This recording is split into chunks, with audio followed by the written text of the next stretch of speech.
Hello, dear friends. Today in this video, we're going to be discussing this incredible and potentially life-changing book, Saved by the Light by Danion Brinkley with Paul Perry. This is a man who is so amazing and incredible. He actually died twice, once in 1975 and again in 1989. Today, Rena and I are going to be discussing it. Yes, hi. So my name is Rena, and I've got Cynthia with me, and we are the owners of Our Voice Club, and we are here to support your awakening in expressing your authentic self through developing your connection to Source. And we got so excited when we read this book, and we just said, you know what? This is one of those books that's going to help us get to Source and understand our connection to Source.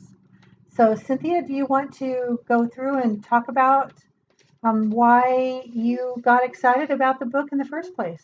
Yeah. Um, this book was a real confirmation for me. I had read other books about near-death experiences, or NDEs, as they're called, and Daniel was just really articulate and well-spoken about how he shared his story. It confirmed a lot of things for me. It reinforced my idea that, and my belief that death is really an illusion. Death really doesn't exist. We change form, we leave our body, and we move on to a beautiful next experience, next adventure. And that I'm still going to be me when I die. I'm still going to have my own consciousness.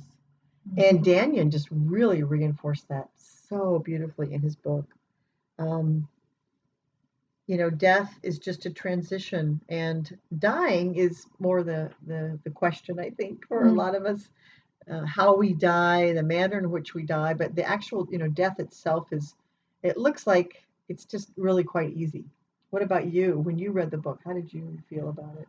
Well, it was a lot of the same thing of what you said, but what struck me is the peace that I felt because I know that there are so many people who are afraid of dying, and I loved that he was able to actually die for 28 minutes Yeah, something like that. and he Yeah. was pronounced dead and wheeled away in another room and everything. And it's quite the story.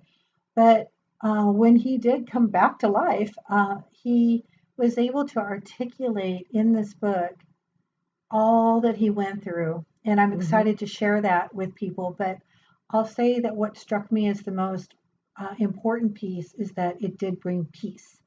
And I think that any of our audience that wants to dive into this a little bit more or just listen to what we have to say about it, will find that there is a peace there and that death is something to not be afraid of. Yes, I agree. So, like you say, the build up to it may be one thing, like sickness or whatever, but the actual process of dying is quite beautiful. Yeah, So, and it gave me peace of mind too, and just a knowingness, like, yeah, that feels right. yeah. It feels right what Daniel said, and we would just highly recommend this book. But one of the things that I discovered in reading this book was I compared it. I'm always comparing sources, and I compared it to other accounts I'd heard of people who had had near-death experiences. And there are some really close similarities between Daniel's account and other people that I've read. And I wanted to bring those out and tell our audience, if that's okay with Yep. you. We Hmm. can talk about the different steps, Yeah. but I kind of broke it down sort of analytically into to numbers. So one of the first things that happens, it seems, upon death is that we come out of our body and we can see ourselves. And the way Daniel describes it and others is that they hover over the body. They actually come out and they can see themselves in the operating room or in the ambulance or on the road or wherever it is where you actually die. They come out and they can watch what's happening. So you actually maintain your own awareness, your own consciousness continues. Hmm. And you can actually have that self reflection of, wow, it looks like that's me down there, Right. right? And And there's look at those this, people working on my heart or whatever. yeah. And then you're sort of watching it almost in amusement. And that really struck me too, didn't it, for Hmm. you? Mm-hmm. He said he kind of watched it without emotion, without Just particular an pain, interest. an interest. It wasn't painful. It wasn't particularly that emotional. It was more sort of like watching a TV show or Right. something. I think he said that in the book, that Right. he kind of watched what was happening, hovering over him, seeing his loved ones come in and out of the room, going, "Oh my God, I can't believe it's happened," and he's watching all of this. And so when my father recently passed a few years back, I remember I was right there when he passed. I was holding his hand. And then there was that moment when I looked up at my dad. I knew he could see me. Mm. I How knew he could powerful see is me. that? Yeah. And I said to him, "Hi, Daddy. I'm here. I love you. Get going." And I knew he was watching the doctors come in and out of the room and the Mm. nurses. And so when I read Danion's book, it really helped just to just bring that to a real conclusion for me, like a real affirmation. Yeah. Yeah, you can see what's happening. So after being aware and sort of reflecting on, wow, look at these people down there, the next thing Daniel describes as a tunnel appearing. And we've all heard about the tunnel, and there's a light at the end of the tunnel, right? Mm-hmm. And he talks about the tunnel appeared, and it's kind of has swirls in it, and it has some furrows in it, and it has some sort of texture. And he talked about it's kind of darkish, but at the end he could see light at the Light. end, and somehow he passed through. He almost describes it like a portal. Mm-hmm. Don't you think that sounds like a Yeah. portal? I've heard that before. Uh-huh. Yeah, like a portal. So you go through the portal, and then it's bright at the end, and he went through, and he heard music. And I've heard that before. Mm-hmm. A soldier I had read about who had a near death experience, he talks about when he was in the tunnel and going through, that there was actually the sound of the spheres, the symphony of music Oh, that's beautiful. was playing. And it was interesting to read Daniel's account. He said that he could hear chimes ringing and moving, and he heard more and more music as he got closer to the light. And then you come out of the tunnel, and then you're surrounded by this light. Yeah. And the And you're way, just at peace, right? You're oh, you're so at just peace. completely, incredibly like a peace that you've never known before. Yeah, But yet at the same time, it's a remembering because you have experienced it before. yeah, exactly.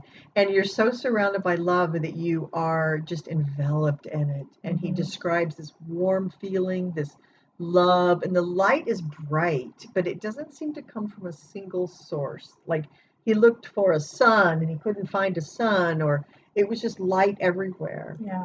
And coming out of the darkness into the light Mm-hmm. um, was so powerful. And he talks about it as being all pervasive Mm-hmm. and soaking everything. That was my word, soaking, but sort of everything is bathed in light and peace and calm, very soothing. And he says that you can feel the greatest love you can possibly imagine there. Mm-hmm. You know. So the And next some thing, people are greeted by their and then the next thing is, yeah, yeah. Some people are greeted by their friends or family members, right? And yeah, then some people, like I think Daniel said, it was just an angelic presence or yeah, a being of a light, he being of called it. light, right? Yeah, yeah, being of light approached him, Mm-hmm. and he said it was as this was on page 8. It was as though I were seeing a loved one, my mother, my best friend, multiplied 1,000-fold. He said I felt comfortable in their presence. I had the feeling that no one could love me better, and no one could have more empathy, sympathy, encouragement for me personally. And that this being of light knew him better than anyone could possibly know him. And there Yeah. was no judgment, No, no none. judgment at all. The next step people talk about is after they are greeted by loved ones or a being of light, an angel, a presence. Some people see Jesus, some people see Buddha. Different, religious cultures have Mm-hmm. different experiences, what they're greeted with exactly, but they all seem to be in this similar place. There's no judgment, it's loving, it's warm, you're happy, you're at peace. And the next thing they talk about is a life review. And this is a really important topic because of the way Danion describes the life review. And in part two, our next video, we're going to talk about how Danion describes that all important life review. And if those of us could just know that we were all going to go through Yeah, this, if we know now what we will know then, our we'll have a better behavior, behavior, right? our behavior would change because it's very, very important, the next step. Yep. So thanks for listening today. We're Um, glad you could join us. yes, and we just want to say that we decided, Cynthia and I decided as we were making these videos, that we want to end them all on the same kind of note. And we find this very important, is that you will remember that whatever you learn and whatever you experience, that you are the creator of your reality. And so take that to heart so that you design the best version of your reality that you can possibly be, and then breathe Mm-hmm. into that so that everything that we learn along this path, we're empowered to know that we are our own creators. Absolutely. And so take this information that Cynthia just shared, all those steps that Daniel had shared, and know that you can create your own reality, even upon death.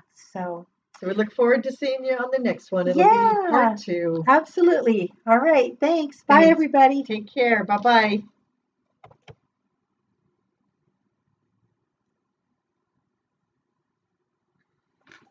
Okay. So we can 11 minutes stop. and 30 Mhm. minutes. That was